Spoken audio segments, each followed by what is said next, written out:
Eu sou o Carlos Picassinos e na última conversa desta série falo com Jeremias Langa. Obrigado por estar aqui neste podcast, Jeremias. Queria perguntar que condições para o exercício do jornalismo são hoje as existentes em Moçambique que não eram há um ano dos conflitos em virtude das eleições presidenciais? Bom, boa tarde. Obrigado então pelo convite. Não houve mudanças substanciais, para ser honesto. Portanto, aquilo que nós tínhamos antes das manifestações, basicamente continuamos com o mesmo cenário, porque não há uma mudança significativa em termos políticos em Moçambique. Há um mesmo partido político que se mantém na governação. Há uma troca de atores, digamos, com a emergência do presidente Chapo, com uma agenda reformista, mas que ainda não se traduziu tanto em realidade na sua materialização, ainda é apenas o enunciado. Esperamos por ver essas mudanças, podemos dar algum benefício de dúvida, está apenas ao cerca de 7 ou 8 meses na governação, mas ainda não há mudanças efetivas. Significa que continua a ser uma profissão de alto risco ser jornalista em Moçambique? Bom, dizer alto risco se calhar seja um pouco exagerado. É uma profissão que insere riscos. Não diríamos que é de alto risco. Há profissões que nós podemos dizer de alto risco em Moçambique. Estou a pensar nos militares que estão em combater em Cabo Delgado, esses sim são de alto risco. As pessoas têm que se deslocar para Cabo Delgado permanentemente, essas sim estão a exercer atividade de alto risco. Estou a imaginar os motoristas dos meios de transporte que circulam nos distritos de Cabo Delgado. Ser jornalista em Moçambique não se enquadra nessas profissões, nesse risco elevado que eu mencionei há pouco, mas tem um lado com algum perigo, com algum risco, diria assim, porque há setores, e acredito que dentro da governação, dentro dos membros securitários, que continuam muito conservadores e não aceitam que esta ideia de democracia, que é preciso que se diga, a nossa democracia tem 30 anos, e ainda não é, digamos, aceite por alguns setores na sua plenitude e que continuam a resistir, portanto, à ideia de um Estado democrático onde as pessoas possam pronunciar-se livremente, onde os meios de comunicação social possam ser livres. E esses setores têm reagido com alguma violência. Nós tivemos alguns episódios que nos levam a isso, que serão esses setores digamos, a reagir. Não acredito que haja uma orientação formal, digamos, dos órgãos do poder, mas será uma atuação mais informal de alguns destes setores. Que riscos é que identifica? Que principais riscos? Bom, o maior deles que são as críticas veladas ao processo de governação, a exposição, digamos, de situações não abonatórias por parte do processo de governação. Isso ainda representa claramente um risco. Por exemplo, nós temos uma guerra em Cabo Delgado. A guerra de Cabo Delgado está envolvida em muitas neblinas e que não estão esclarecidas. Uma investigação a fundo dos membros da guerra em Cabo Delgado ainda é um risco muito elevado. A investigação tem a ver sempre com as questões de procurement dos equipamentos para a guerra, de todos os benefícios que daí advêm, porque há pessoas que se beneficiam de facto. Isto insere ainda um risco. A investigação, por exemplo, dos negócios do Estado. Ainda há pouco nós ouvimos o novo ministro dos Transportes e Logística a dizer que há cartéis dentro do Estado que capturaram o Estado. Portanto, ele refere-se aos negócios que foram estabelecidos dentro das instituições da administração pública, negócios esses que são os chamados rent-seek, portanto, em que determinados interesses ganham quase sem fazer nada. E são muitos. Por exemplo, olhemos nos portos, aeroportos, temos negócios que têm a ver com scanner de contentores, de mercadorias. É um negócio rendeiro em que As pessoas que conseguiram convencer o Estado a instalar isso fizeram um único investimento de comprar os equipamentos e colocar lá, estão a render dinheiro sem absolutamente fazer nada. Agora, esta questão da expansão pré-embarque de mercadorias que foram introduzido através da Intertec, também é um desses negócios. Ou seja, há muitos negócios deste modelo em que interesses devidamente identificados e que na sua maioria, todos eles vêm de pessoas de dentro do Partido Frelimo, conseguem apoderar-se claramente do Estado e gerar rendimentos que beneficiam mais a eles a título pessoal do que ao Estado. Penso que era isso que se referia ao Ministro dos Transportes e Logística. Sim. E os jornalistas que querem investigar essas histórias, como é que fazem para se proteger a si próprios e às suas fontes, aos seus jornais, aos órgãos de imprensa para onde trabalham? Como é possível fazer esse jornalismo de investigação? É muito difícil. É necessário que haja alguma proteção, tanto institucional, aos jornalistas, e que é muito difícil nos dias de hoje. Os órgãos de comunicação social, de um modo geral, estão fragilizados. Há um contexto econômico que não ajuda os órgãos de comunicação social. Nós estamos a ter agora um novo fenómeno que são organizações não governamentais que criam unidades de jornalismo de investigação dentro de si. Por exemplo, o Centro de Integridade Pública, o CIP, tem feito isso. Como tem uma estrutura do ponto de vista econômico, do ponto de vista financeiro, de acesso a recursos dos doadores, tem pujança para criar unidades e sem a pressão do dia a dia dos meios de comunicação social, portanto, consegue fazer investigações que podem durar meses sem nenhuma pressão. E depois tem todo este background institucional que permite alguma segurança aos seus investigadores. Isto nós não temos globalmente, portanto, ao nível dos órgãos de comunicação social, estão muito fragilizados, mesmo do ponto de vista financeiro. Temos muitos problemas praticamente em todos os órgãos de comunicação social. Esse modelo ONG, Unidade de Informação, funciona? É um modelo que pode ser replicável ou é muito situado neste contexto em que os direitos humanos são, postos em causa e espezinhados? É um modelo que funciona. Portanto, se olharmos para os resultados que ele traz, ele funciona. Portanto, temos tido investigações, ainda muito recentemente, esta investigação em torno destes concursos públicos foram lançados no Ministério da Agricultura, foram denunciados por uma investigação dessa natureza feita pelo Centro de Integridade Pública. Portanto, funciona. Obviamente que a classe jornalística não gosta do modelo, porque sente-se que há uma canibalização do jornalismo, no sentido de que aquilo que é a função do jornalismo está a ser desempenhado por organizações não governamentais que não são organizações de mídia. São organizações focadas para outras áreas e que estão a fazer jornalismo. Portanto, há um debate muito grande dentro da classe jornalística que sente que há uma canibalização e que seria muito mais ético que essas organizações canalizassem esses recursos que têm, por exemplo, para parcerias com os meios de comunicação social e fazerem isso dentro dos meios de comunicação social. Mas este é um debate que está a acontecer, mas eles têm trazido resultados, sem dúvidas, relativamente a isso. E um jornalismo independente? O jornalismo independente continua a trilhar o seu caminho aqui em Moçambique, mas é um caminho cheio de dificuldades.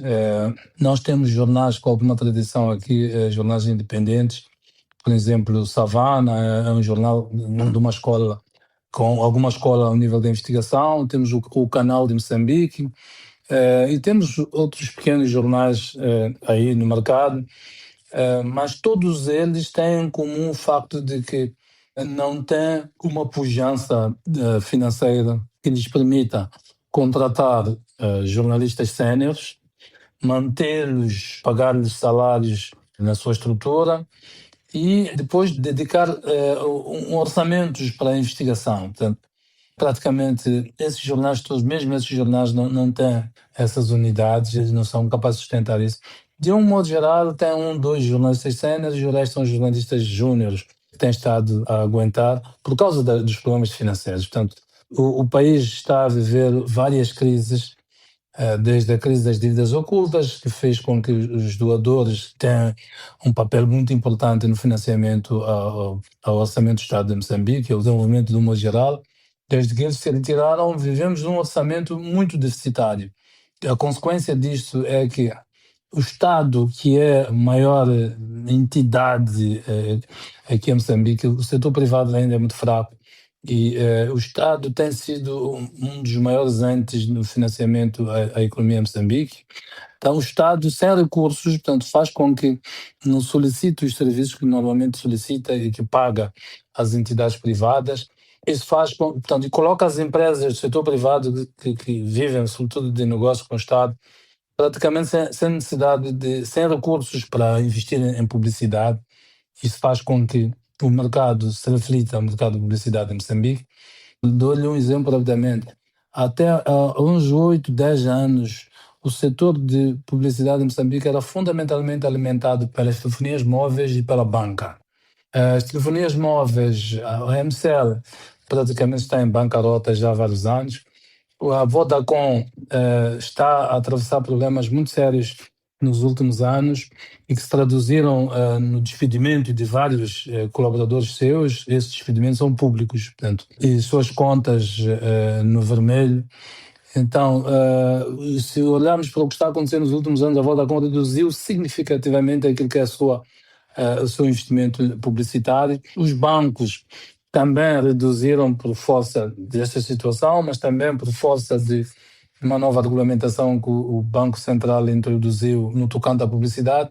Portanto, isto afetou o mercado e, portanto, praticamente não há grandes investimentos a nível da publicidade e isto está a ter repercussão nos meios de comunicação social. Um fenómeno que eu observei o ano passado, quando estive aí, nesse outono, foi a emergência das redes sociais e de todos os fenómenos decorrentes das redes sociais e de uma população que tem baixa literacia mediática. De que forma é que esse momento e toda essa desinformação e a polarização que daí aconteceu afetou o jornalismo e a maneira como se fez jornalismo e se faz hoje jornalismo em Moçambique? Afetou e está a afetar muito. Ainda recentemente há um estudo que foi feito por uma organização sediada na Alemanha, foi feito em vários países aqui da África subsaariana, incluindo Moçambique, que mostra que a maior parte da população hoje em dia informa-se mais por via das redes sociais do que pelo mainstream da mídia. Isto reflete, na verdade, este problema de iliteracia que existe em Moçambique, reflete a baixa penetrabilidade dos meios de comunicação social pelo país. Portanto, se nós olharmos, por exemplo, os jornais, são praticamente um fenómeno dos centros urbanos. Aliás, diria, são um fenómeno da capital, em primeiro lugar. Portanto, 70% da tiragem de jornais é vendida em Maputo, na capital. Depois, os outros 30% são divididos pelo resto das capitais provinciais. E praticamente, quando nós temos as capitais provinciais, não vemos jornais. Portanto, este fenómeno ilustra a baixa penetrabilidade dos jornais em Moçambique. Depois, temos a radiodifusão, as rádios, as televisões, também com baixa penetrabilidade. A rádio mais do que a televisão, mas, obviamente, com a entrada das redes sociais e o poderio que elas têm, mudaram completamente o cenário. E, obviamente, as pessoas mal intencionadas utilizam estas redes sociais e o facto de elas terem um nível de penetrabilidade muito alto para desinformarem, particularmente em tempos de campanha política. Nós vemos esse fenómeno de uma forma mais assustadora.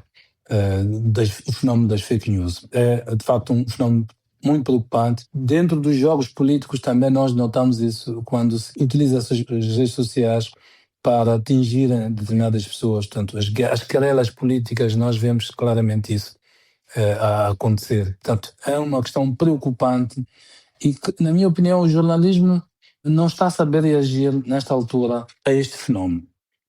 O jornalismo não sei explicar, mas o que é certo é que nós vemos jornalistas muitas vezes replicarem notícias que são fakes, portanto, que vêm das redes sociais, sem uma preocupação, sem um rigor de, por exemplo, fazerem aquilo que acho que o jornalismo pode fazer agora perante as redes sociais, que é a credibilidade, vender credibilidade. É que quando nós vemos uma notícia nas redes sociais, a primeira pergunta que nos fazemos é se é verdade ou não. Portanto, a dúvida está ali presente. Mas quando nós vemos num órgão de comunicação social, de mainstream, não nos colocamos esta pergunta. Portanto, assumimos historicamente que uma notícia que aparece na televisão, no jornal, é verdadeira, porque acreditamos no profissionalismo dos jornalistas, enfim. Então, este espaço o jornalismo podia aproveitar muito bem para se posicionar como meios de comunicação credíveis, indispensáveis, portanto, porque apesar da existência das redes sociais, a ideia de que as pessoas, ao verem uma notícia nas redes sociais, vão rapidamente correr para os meios de comunicação social tradicionais para se certificarem se esta notícia é verdadeira ou não. Portanto, esta é a oportunidade que tem. E o que nós vemos muitas vezes é os órgãos de comunicação social pegarem notícias que são fake e replicarem nos meios de comunicação social. Portanto, isto tem sido frequente, sem o rigor de fazer uma verificação, um double check para se certificarem de que aquela notícia é verdadeira ou não. No caso de Cabo Delgado, é mais complicado fazer essa confirmação da informação que sai. Não há dúvidas, porque estamos num cenário de guerra. Aliás, dizemos, o que vem de Cabo Delgado, na verdade, em bom rigor, não sabemos o que é verdade e o que é que não é verdade. Portanto, é um campo onde as fontes oficiais continuam a capitalizar, portanto, para trazer as informações que lhes interessam, que refletem a sua perspectiva ideológica na guerra. E também encontramos fake news, muito fake news sobre Cabo Delgado. De modo que muitas das vezes nós não sabemos exatamente o que é verdade, o que não é. E há muita manipulação de informação. Infelizmente, porque o nosso governo ainda é muito conservador nas matérias de comunicação. Nós vimos rapidamente o que aconteceu nos últimos anos com a chegada das tropas ruandesas a Cabo Delgado. Paulo Kagame tem uma visão completamente diferente destas questões de comunicação. Ele percebe a importância delas e muitas vezes até manipula a favor dele. As tropas do Ruanda em Cabo Delgado são tropas que utilizam os meios de comunicação social dos seus países muito. Levam os meios de comunicação social ao teatro de operações, mostram o que eles fazem, o que o nosso governo faz muito pouco, e quando faz, tem a tendência de fazê-lo, por exemplo, através dos meios de comunicação do setor público. Leva a repórteres da televisão pública, da rádio pública, cuja credibilidade, sobretudo quando são matérias dessa natureza, é muito baixa junto das pessoas, sobretudo junto da classe, das pessoas que vivem nos meios urbanos, que não sabem da manipulação a que estão sujeitos os órgãos de comunicação do setor público. Quer isso dizer que devemos recorrer à imprensa privada para obter mais credibilidade da informação que sai de Cabo Delgado? De certa maneira, sim. Digo de certa maneira porque também encontramos muitos órgãos do setor privado que não são suficientemente responsáveis e que também transmitem muitas notícias falsas sobre o que se passa em Cabo Delgado. Mas não há dúvida que, comparativamente, se olharmos o setor público e o setor privado dos meios de comunicação social, salvaguardadas estas questões que eu mencionei relativamente a muitos órgãos do setor privado, a probabilidade de encontrar notícia verdadeira é mais nos órgãos do setor privado do que do setor público. Dos jornalistas com quem eu falei nesta série e que têm trabalhado de Cabo Delgado, é muito comum o registro de serem muito expostos a uma grande grau de violência psicológica, de estarem desacompanhados das organizações, no fundo, fazerem o que fazem por um compromisso cívico para com os leitores e para com o jornalismo. É possível pedir mais a esses jornalistas nesta situação? Honestamente, não, porque estamos a falar de guerra, nós estamos a falar de ficção, estamos a falar de uma realidade que é uma realidade assustadora. Eu conheço Cabo Delgado, tenho tido o privilégio nos últimos tempos de trabalhar em Cabo Delgado e, portanto, vou frequentemente a Cabo Delgado e vejo, sem ter chegado às zonas de guerra, mas tendo estado em distritos onde, por exemplo, Montepuez, Malano, Macomia, vi vestígios da guerra, que é a população deslocada, muita gente deslocada, famílias divididas, e ouvir histórias narradas por essas pessoas na primeira pessoa de uma violência extrema, que nos faz lembrar tanto aquilo que nós vivemos nos 16 anos da guerra aqui em Moçambique. Ora, esse é um cenário em que a pessoa ter a coragem de se aproximar a esses locais onde há guerra, é preciso de facto que tenha muita coragem. E temos alguns jornalistas com assinalável coragem que vão para, pelo menos se aproximam de alguns desses cenários de guerra para irem buscar histórias.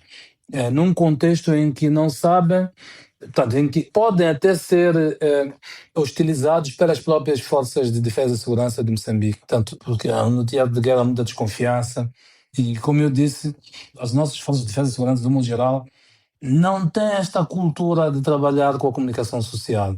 E constituem um risco. Sim, um risco muito grande, uma ameaça muito grande. Pronto, precisamos de desenvolver esta cultura de proximidade entre os meios de comunicação social e as entidades públicas, sobretudo, e no seio das forças de defesa e segurança, eu acho que ainda vai levar muito, muito tempo, porque eles têm medo que se possa expor algumas das situações que ocorrem no terreno. Dou-lhe um exemplo, quando há uns anos, e não há muitos anos, 2, 3 anos, os insurgentes, como são designados os terroristas que estão em Cabo Delgado, que aterrorizam Cabo Delgado, tomaram algumas das principais sedes distritais em Cabo Delgado, por exemplo, no Mocimboa da Praia. Já esteve tomado durante vários dias. Mas as forças de defesa e segurança nunca foram capazes de comunicar que Mocimboa da Praia, por exemplo, estava tomado. E quando eram entrevistados, nunca admitiam que estava tomado. Portanto, ou seja, até o óbvio há dificuldade de admitir. Portanto, isto expressa a dificuldade que há dentro das forças de defesa e segurança de compreender este novo tempo. Nós vivemos a chamada quarta revolução industrial, que é a revolução da informação, em que a informação se espalha muito rapidamente. E, portanto, saber lidar com isto, quanto mais há fechamento, mais há espaço para a especulação, porque as pessoas hoje em dia têm telefones e filmam, e ao filmarem podem até às vezes coisas que filmaram que são objetivas, mas darem-lhes um contexto diferente daquilo que ocorreu. Portanto, ter esta compreensão dos fatos poderia ajudar muito as nossas forças de defesa e segurança nesta relação com os meios de comunicação social, que de facto precisa de ser aprofundada e é um desafio gigantesco que nós temos aqui. E está otimista? Tenho que estar. O cenário não encoraja ainda muito para isso. O que é que me deixa, apesar disso, dizer que, apesar do cenário que nós vivemos não encorajar muito isso, sobretudo por causa desta questão da instabilidade em Cabo Delgado, da guerra em Cabo Delgado. A instabilidade é um eufemismo que muitas vezes nós usamos. É uma guerra de facto. Quando há guerra, há muitos segredos, como nós vemos. E como se diz, na guerra, a maior vítima é a verdade. E então, enquanto tivermos guerra, enquanto tivermos esta perspectiva muito conservadora por parte das forças de defesa e segurança, dificilmente teremos uma real informação daquilo que se passa. Mas, por outro lado, tenho algum otimismo porque nós temos um presidente agora que é muito jovem. Pela primeira vez, temos um presidente que nasceu depois da independência nacional. Um presidente, quer se queira, quer não, o seu pensamento estará alinhado da maioria das pessoas, sobretudo da geração dele e das gerações posteriores a ele, do ponto de vista da visão do país. Portanto, é uma pessoa que necessariamente tem que ter uma visão reformista do Estado.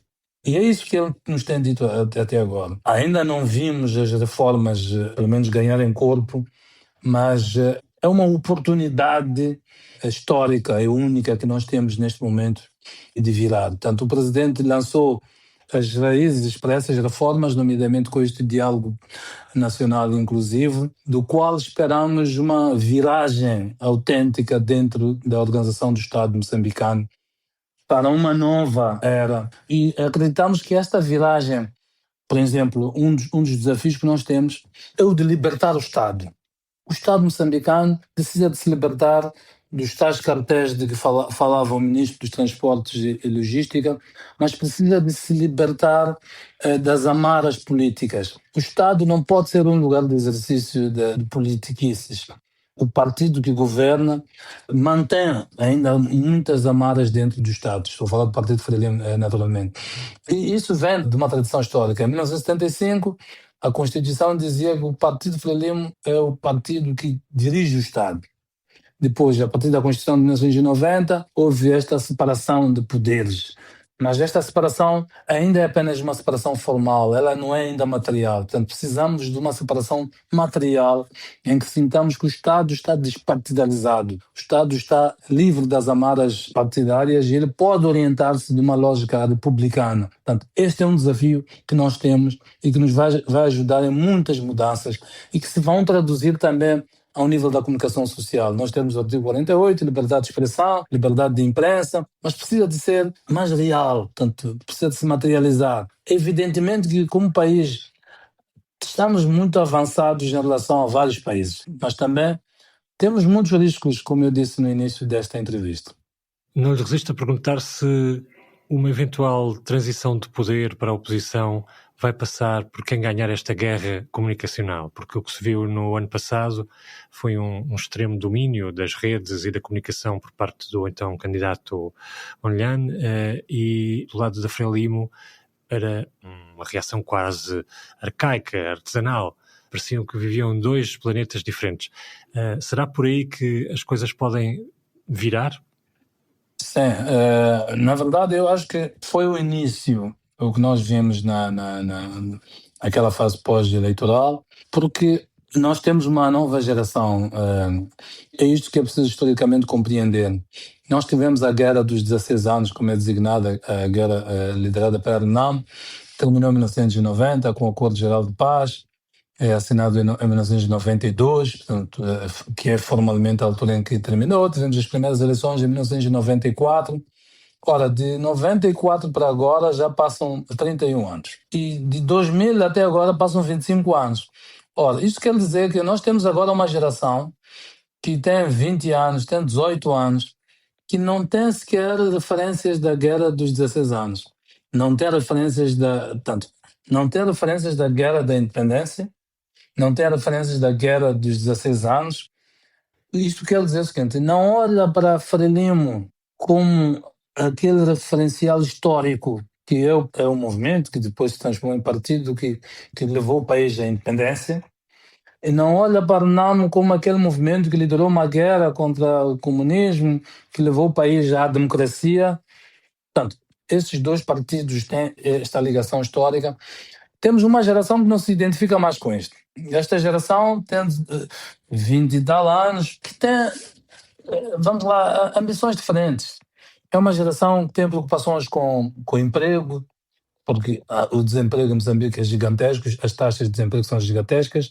Tem aspirações diferentes do país, esta geração. Portanto, ela não... O seu referencial é hoje. Essa é uma geração que nasceu dentro das redes sociais.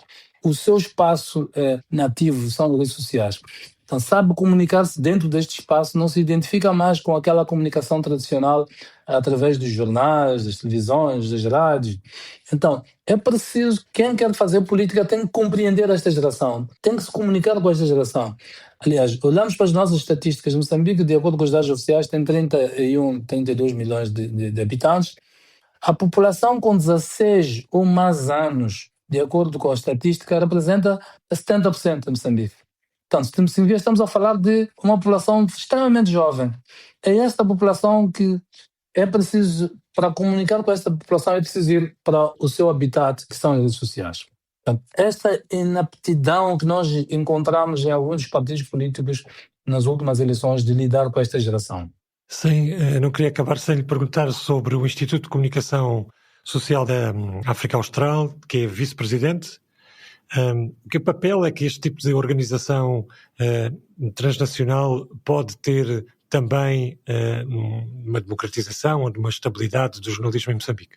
Bom, deixe-me só corrigir, sou presidente do MISA ao nível que é Moçambique e também ao nível da África Austral.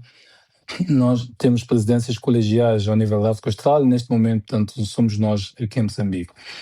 O MISA é uma organização, basicamente, que visa promover a liberdade de expressão e a liberdade dos mídias. Então, nós funcionamos como o interlocutor junto das entidades, quer públicas, quer privadas, para promover a liberdade, fazendo advocacia, por exemplo, na elaboração das leis, e trabalhamos muito com a Assembleia da República, com o governo, mas também com várias organizações da sociedade civil, no sentido de salvaguardar que qualquer reforma legislativa que possa ser feita, ela salvaguarde a questão de liberdade, portanto, quer dos jornalistas, quer dos cidadãos de um modo geral. E temos, por exemplo, temos tido um papel muito ativo agora na reforma que está a haver, neste debate que está a haver sobre as leis da comunicação social, temos tido um papel fundamental, ainda tivemos uma reunião há dias com o Presidente da República, enfim, temos tido um papel ativo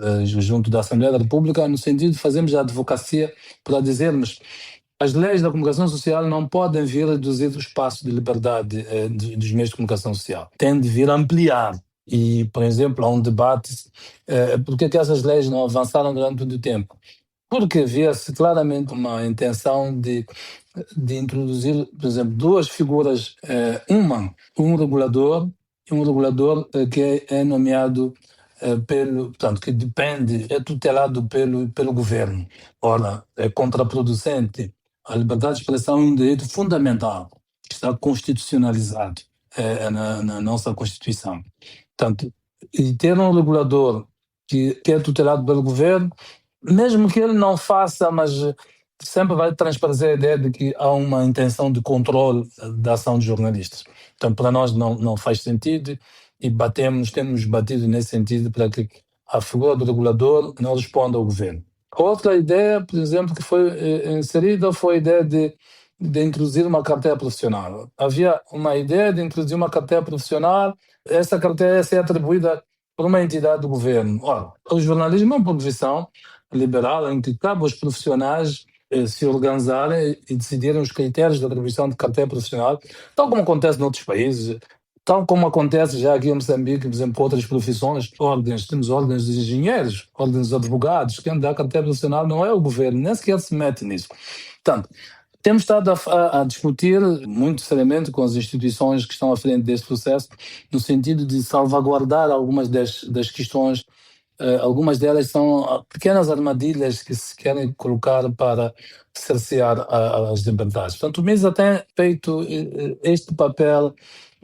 Temos, por exemplo, agora também trabalhado nos direitos digitais, o campo dos com as redes sociais, enfim.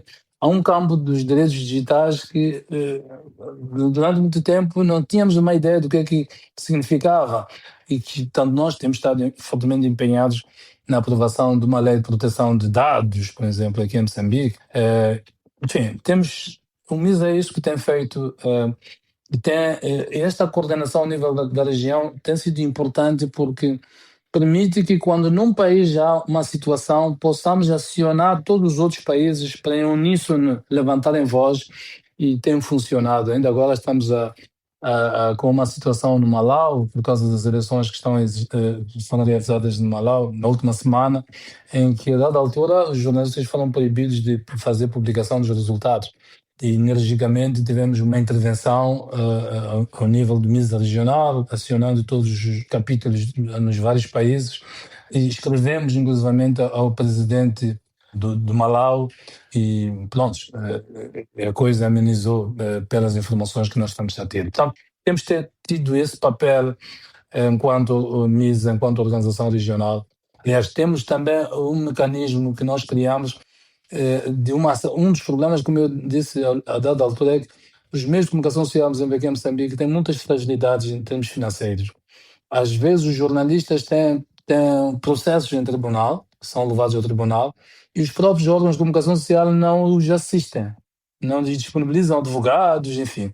O MISA criou uma plataforma, nós temos advogados, temos 24 advogados da nossa rede espalhados pelo país. Então, sempre que acontece uma situação, basta o jornalista nos solicitar, nós disponibilizamos-lhe um advogado pro bono, como se diz, portanto, sem pagar o advogado que faz o acompanhamento até ao fim. Portanto, é uma ação que nós fazemos que é para reduzir a vulnerabilidade a que estão sujeitos os jornalistas e para reduzir o medo de eles abordarem certas situações com o receio de que, por exemplo, eles possam abrir um processo judicial. Portanto, basicamente são algumas das coisas que nós fazemos aqui no MISA. Jeremias Langa, muito obrigado por esta conversa.